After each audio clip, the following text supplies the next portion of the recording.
Hello everyone, welcome back to our daily practice series. चलिए शुरुआत करते हैं हम अपने इकोनॉमिक्स के क्वेश्चन को, जो हम लोग कर रहे थे, क्योंकि कुछ टाइम तबीयत ख़राब था तो कंटिन्यू नहीं कर पा रही थी। अभी इसके कंटिन्यू करते हैं। ये जो हमारा डेली प्रैक्टिस का सीरीज है, जैसे कि आपको पता है कि ये फिलहाल चल रहा है इकोनॉमिक्स के लिए, ठीक है। तो ये जो इकोनॉमिक्स के क्वेश्चन है, इसमें हम लोग कर रहे हैं अरिहंत का सेल्फ प्रिपरेशन गाइड के लिए जो बुक आया है वो, और ये जो प्रैक्टिस सीरीज चल रहा है ये हम कर रहे हैं चैप्टर वाइज। तो अभी हम कर रहे हैं चैप्टर नंबर 10, जो कि हमारा है गवर्नमेंट बजट, ठीक है। शुरुआत करते हैं पहले क्वेश्चन से। पहला क्वेश्चन क्या है हमारा, देखते हैं। फर्स्ट क्वेश्चन क्या हमें देखने को मिलेगा। फर्स्ट क्वेश्चन है हमारा, the word budget has been derived from. जो वर्ड बजट है ना, वो कहाँ से डिराइव्ड हुआ है, ग्रीक, लैटिन, फ्रेंच या फिर जर्मन। तो जो बजट वर्ड है वो कहाँ से डिराइव्ड हुआ है, ये हुआ है फ्रेंच वर्ड से, ठीक है। फ्रेंच वर्ड में क्या है, फ्रेंच वर्ड क्या है इसका, तो बगेट्स है, और बगेट्स का मतलब होता है कि चमड़े का थैला, ठीक है, जो कि आपने बहुत बार सुना होगा बजट के रिगार्डिंग, जब भी आपने पढ़ाई की होगी। नेक्स्ट देखते हैं क्वेश्चन नंबर 2 को। Union budget is the budget of. Union budget किसका बजट है, सेंट्रल, लोकल, स्टेट या फिर इलेक्शन। तो बिल्कुल यूनियन बजट किसका बजट होता है, तो ये सेंट्रल गवर्नमेंट का बजट को हम लोग यूनियन बजट के नाम से जानते हैं, ठीक है। नेक्स्ट देखते हैं क्वेश्चन नंबर 3 को। क्वेश्चन नंबर 3 क्या कहता है, which part of government budget shows the current receipt.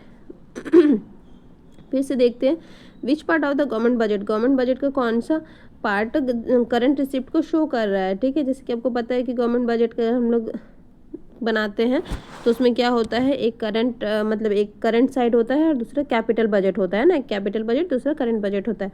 तो यहाँ पर आपको बताना है कि करंट रिसिप्ट में कौन सी चीज़ें उसका पार्ट है, ठीक है। थोड़ा सा बहुत ज़्यादा तबीयत ठीक नहीं है तो इसलिए ऐसा हो जा रहा है। चलिए, क्या है पहला ऑप्शन हमारा कैपिटल बजट। तो कैपिटल बजट तो कैसे होगा, ये तो करंट बजट की बात हो रही है ना, करंट रिसिप्ट की बात हो रही है। नेक्स्ट ऑप्शन है हमारा revenue budget, as they are recurring in nature. हाँ बिल्कुल, रेवेन्यू बजट क्या है हमारा, जो कि रेकरिंग नेचर का होता है, वो करंट रिसिप्ट का पार्ट होगा, ठीक है। ऑप्शन नंबर 2 के साथ जाएंगे। नेक्स्ट देखेंगे क्वेश्चन नंबर 4 को। क्वेश्चन नंबर 4 क्या कहता है, dash items are those items which do not create liabilities और do not lead to reduction in assets. Dash item यानी कि वो कौन से आइटम होंगे जो कि किसी भी तरीके की लायबिलिटीज़ क्रिएट नहीं करते हैं और कोई भी एसेट्स को रिडक्शन नहीं करते हैं। मतलब जाहिर सी बात है कि ये क्या हो रहा है, हमें रिसिप्ट मिल रहा है, और ऐसा रिसिप्ट मिल रहा है जो कि क्या है हमारा, ना तो हमारे एसेट्स को कम होने दे रहा है और ना ही हमारे लिए लायबिलिटी बढ़ा रहा है। तो ये कैसा एसेट्स होगा, मीन्स कैसे आइटम होंगे, तो ये capital, development, non development, revenue. तो ऑप्शन नंबर 4 क्या हो जाएगा हमारा, जो रेवेन्यू आइटम होगा, ठीक है, जिसके लिए हमको किसी भी तरीके की लायबिलिटीज़ हमें नहीं पे करनी है, ठीक है। वो हमारे लिए लायबिलिटी क्रिएट नहीं कर रहा है, ना ही हमारा एसेट्स को कम कर रहा है। तो ऑप्शन नंबर 4 के साथ जाएंगे हम, that is the revenue item, ठीक है। नेक्स्ट, जैसे कि अगर एग्जाम्पल के लिए अगर हम देखेंगे तो आप क्या देखेंगे, जो रेवेन्यू आइटम है, जो चालान वगैरह कट जाता है हमारा, ठीक है, गवर्नमेंट के लिए, वो क्या है, वो ऐसे आइटम है जो कि जिससे ना तो किसी तरीके की लायबिलिटी बनती है, क्रिएट होती है, और ना ही उन गवर्नमेंट का जो एसेट्स है वो कम होता है, ठीक है। नेक्स्ट देखते हैं क्वेश्चन नंबर 5 को। क्वेश्चन नंबर 5 क्या है, which one of the following is the part of capital expenditure. Capital expenditure है ना, कैपिटल एक्सपेंडिचर का क्या मतलब हो गया कि या तो आप अपनी लायबिलिटी को कम कर रहे हैं या फिर आप अपने एसेट्स को क्या कर रहे हैं, बढ़ा रहे हैं। देखते हैं क्या है। और जो कैपिटल है ये क्या होता है, ये डेली नहीं होता है, ठीक है, या फिर रैंडमली नहीं होते रहता है, ठीक है, रेकरिंग में नहीं चलता है। ये बाय ओकेजन कभी हो गया, 2 साल, 5 साल, 10 साल, ठीक है, कोई ये नहीं है। ऑप्शन है salary paid to the army officers. तो सैलरी तो हर मंथ देनी पड़ती है ना, ये तो रेकरिंग एक्सपेंडिचर है। Expenditure on the construction of metro, हाँ बिल्कुल, ये क्या है हमारा कैपिटल एक्सपेंडिचर है। फिर भी एक बार देखते हैं, पेंशन भी नहीं होगा, पेंशन तो हर मंथ जाता है ना। Interest paid to the national डेब्ट, नहीं, इंटरेस्ट भी तो हर मंथ जा रहा है। तो expenditure on the construction of metro, जो मेट्रो बन रहा है वो हर दिन थोड़ी बन रहा है, वो कभी एक बार बन रहा है ना। तो इसीलिए इस पे जो एक्सपेंडिचर करेंगे, इससे गवर्नमेंट की क्या हो रही है, तो इससे गवर्नमेंट की लायबिलिटी घट रही है ना, और एसेट्स भी क्या हो रहा है, तो बढ़ रहा है। ऑप्शन नंबर 2 के साथ हम जाएंगे, ठीक है। ये किसका एग्जाम्पल है, तो ये कैपिटल एक्सपेंडिचर का एग्जाम्पल है। नेक्स्ट देखेंगे क्वेश्चन नंबर 6 को। Policies of surplus budget during inflation है ना, policies of surplus budget during inflation. Inflation के टाइम में सरप्लस बजट बनाया जाता है, सही बात है। Is the part of which objective of government budget. ये गवर्नमेंट बजट का किस ऑब्जेक्टिव को फुलफिल करती है? Economic growth, economic stability, reducing regional disparities या फिर रीएलोकेशन ऑफ रिसोर्स। तो देखिए जैसे कि आपको पता है कि जब इन्फ्लेशन का टाइम है तो सरप्लस बजट को क्या किया जाता है, तो पास किया जाता है। ठीक है, तो जब सरप्लस बजट को पास किया जा रहा है इसका मतलब क्या है कि जो इकनॉमी है, इकनॉमी में क्या चाहिए, हमें स्टेबिलिटी चाहिए, तभी तो हम इन्फ्लेशन में क्या कर रहे हैं, सरप्लस बजट को पास कर रहे हैं। ठीक है, ऑप्शन नंबर 2। नेक्स्ट देखेंगे क्वेश्चन नंबर 7 को। क्वेश्चन नंबर 7 क्या कहता है, which of the following condition satisfy the concept of revenue receipt. क्या बोल रहा है, which of the following condition satisfy the concept of revenue receipt. ठीक है, रेवेन्यू रिसिप्ट को वो क्या कर रहा है, सेटिस्फाई कर रहा है। रेवेन्यू रिसिप्ट जैसे कि मैंने बताया कि जो चालान वगैरह मिल रहा है, ठीक है, गवर्नमेंट को, उससे कुछ भी ना तो उनकी लाइबिलिटी बढ़ रही है और ना ही एसेट्स कम हो रहे हैं। तो सबसे पहला क्या है कि डू नॉट क्रिएट लाइबिलिटीज़, बिल्कुल ये तो सही है। और अच्छा वही सेंटेंस दे दिया गया है, do not reduce an assets. हाँ, तो option number 3 that is the both 1 and 2। Next देखते हैं क्वेश्चन नंबर 8 को। क्वेश्चन नंबर 8 क्या कहता है, which of the following is not a revenue receipt. इसमें से कौन सा रेवेन्यू रिसिप्ट नहीं है। ठीक है, इसके पहले हमने क्या देखा था कि रेवेन्यू रिसिप्ट का डेफिनेशन क्या था। तो रेवेन्यू रिसिप्ट वैसे रिसिप्ट जैसे कि अगर आप मैं एग्जांपल के तौर पर देखेंगे तो जैसे कि जो चालान कट रहा है, ठीक है, इसे क्या हो रहा है ना कि ये तो हर दूसरे दिन मतलब कि हो रहा है। ठीक है, कोई ना कोई तो लगा ही हुआ है इसमें। तो ये जो रिसिप्ट हो रही है गवर्नमेंट को, ये क्या है, रेवेन्यू रिसिप्ट है। इससे गवर्नमेंट का तो कुछ एसेट्स का लॉस नहीं हो रहा है ना ही कि उसकी लाइबिलिटी बढ़ रही है गवर्नमेंट की। तो देखते हैं इसका कौन सा एग्जाम्पल नहीं है। Recovery of loan revenue receipt नहीं है। तो रिकवरी ऑफ लोन तो रेवेन्यू रिसिप्ट नहीं है, ये तो कैपिटल रिसिप्ट हो गया ना। जो कैपिटल आप मतलब कि जो आपने दिया था किसी को लोन के फॉर्म में, वो आपको रिकवर हो गया है।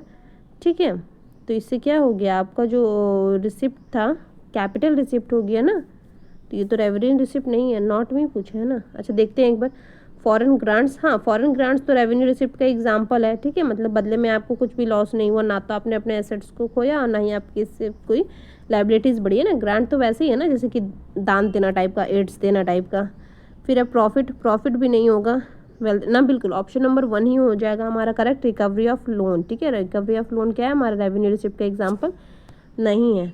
नेक्स्ट देखेंगे क्वेश्चन नंबर 9 को। ये इतना बड़ा है, फ्लो चार्ट में क्वेश्चन है। ठीक है, देखते हैं क्वेश्चन नंबर 9 क्या कहता है, identify the correct flow chart depicting the nature of capital expenditure. यहाँ पर कैपिटल एक्सपेंडिचर को कौन बता रहा है।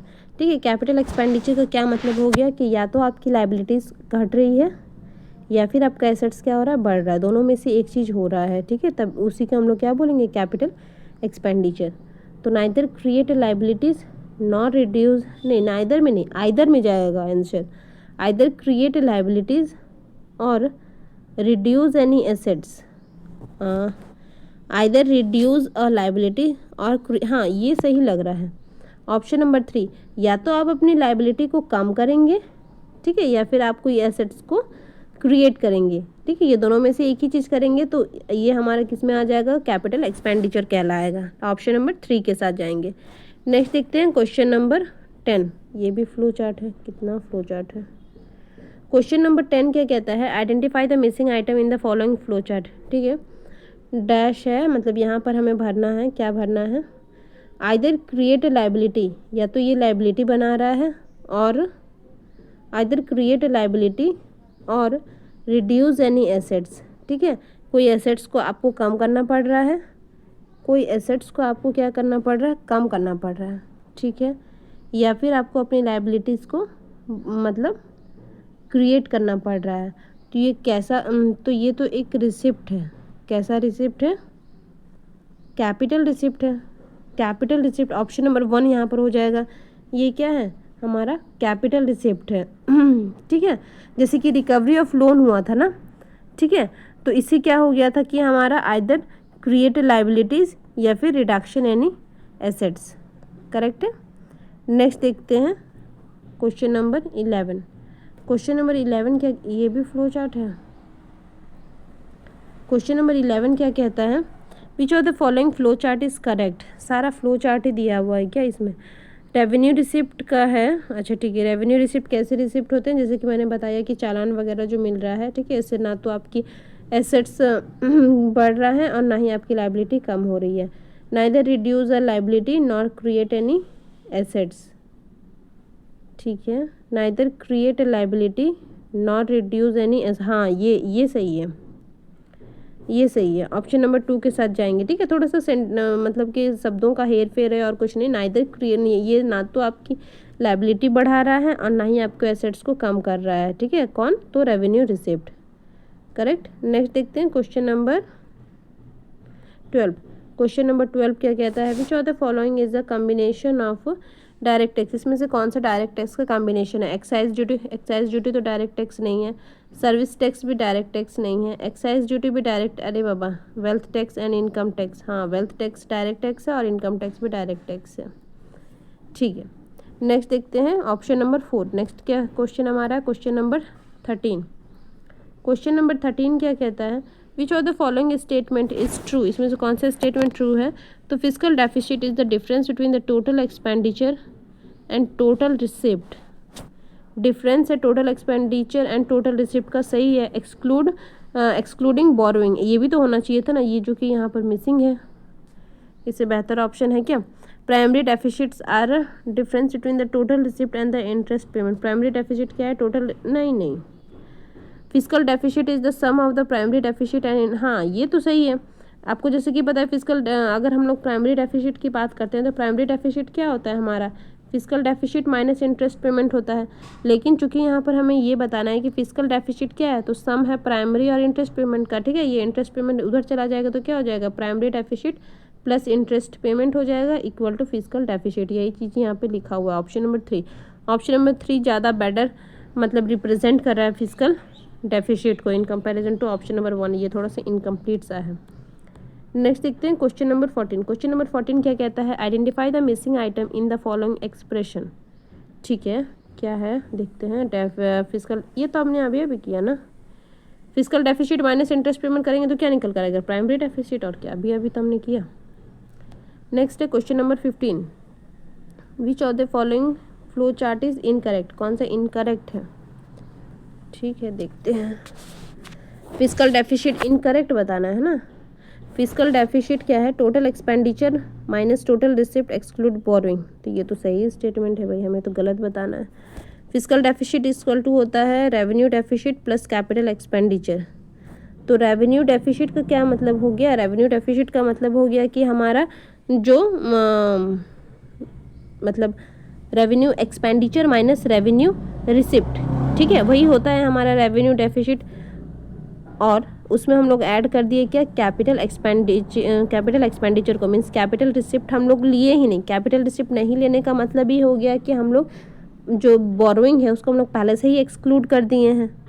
ठीक है, तो ये तो सही बात है ना, क्योंकि हमने तो इसको पहले से एक्सक्लूड कर दिया, तो ये स्टेटमेंट भी तो सही है। नेक्स्ट देखते हैं फिजिकल डेफिसिट क्या है हमारा, revenue deficit, revenue deficit plus capital expenditure, यहाँ तक तो ठीक है, minus capital receipt excluding borrowing, ये बात भी सही है। Total expenditure minus revenue receipt, total expenditure minus revenue receipt minus capital receipt exclude borrowing, ये बात भी सही है। अगर आप फिजिकल डेफिसिट को इधर से उधर से मतलब जो रेवेन्यू डेफिसिट है या फिर जो कैपिटल एक्सपेंडिचर है ना, डेफिसिट है, बाकी जो टोटल एक्सपेंडिचर है, टोटल रिसिप्ट है, इन सब के साथ अगर आप उसको बैलेंस करते हुए देखेंगे ना, अभी मैं यहाँ पर करूँगी तो वीडियो भी लेंदी हो जाएगा और बहुत हौच पौच भी हो जाएगा। ठीक है, अगर आप करके देखिएगा तो आपको ये चारों के चारों सही लगेंगे। ठीक है, तो यहाँ पर तो इनकरेक्ट जैसी कोई बात नहीं लग रही है,